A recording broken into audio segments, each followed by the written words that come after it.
I actually don't think I'd quote from the first section of this extract because the question really clearly says, how does the language influence the reader's view of the relationship between George and Lennie? And I don't really see anything about that in the first part of the extract. So the first part that I would be looking to do a point evidence explain about is when Lennie looked helplessly at George. So I would comment on the fact that that's an adverb, and we know that because it's an ly word. He looked helplessly. And this shows that in this situation, Lennie really does not know what to do without George. He needs him to help. Without George, he is helpless. And that just shows us how much in this relationship Lennie relies on George. So I would say that's how I'm influenced to see that Lennie really needs George there. And if we look a few lines on, it says, George, he cried, make him let me alone, George. So we could pick out the verb, he cried, he's desperate, he needs George to do this for him. And I think I would say about what he actually says, make him let me alone, George, that he expects George to be able to solve this problem for him. He doesn't say, help me. He doesn't say to Curly, stop. He actually expects George to be able to solve this problem. George, make him let me alone. And because that's what George always does for him, he sorts out his problems. So again, that part of the extract is influencing me to see that George does this for Lennie often and that now Lennie expects this to happen. If we look a few lines on, it says George was on his feet yelling.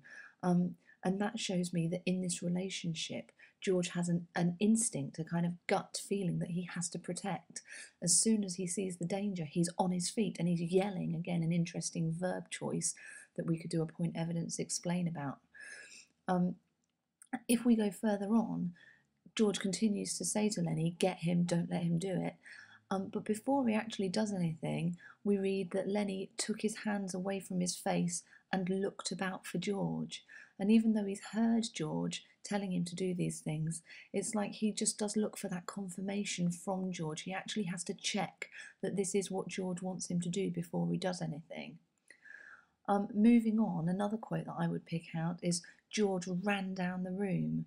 And so he is doing what Lennie needs him to do. He's told him what to do, and now he runs down the room because he's got to stop him from causing huge damage to Curly.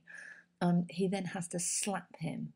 And so in this relationship, George knows when he needs to do something more extreme because Lennie is not doing what he tells him to. He's not letting go. There's a real sense of urgency there.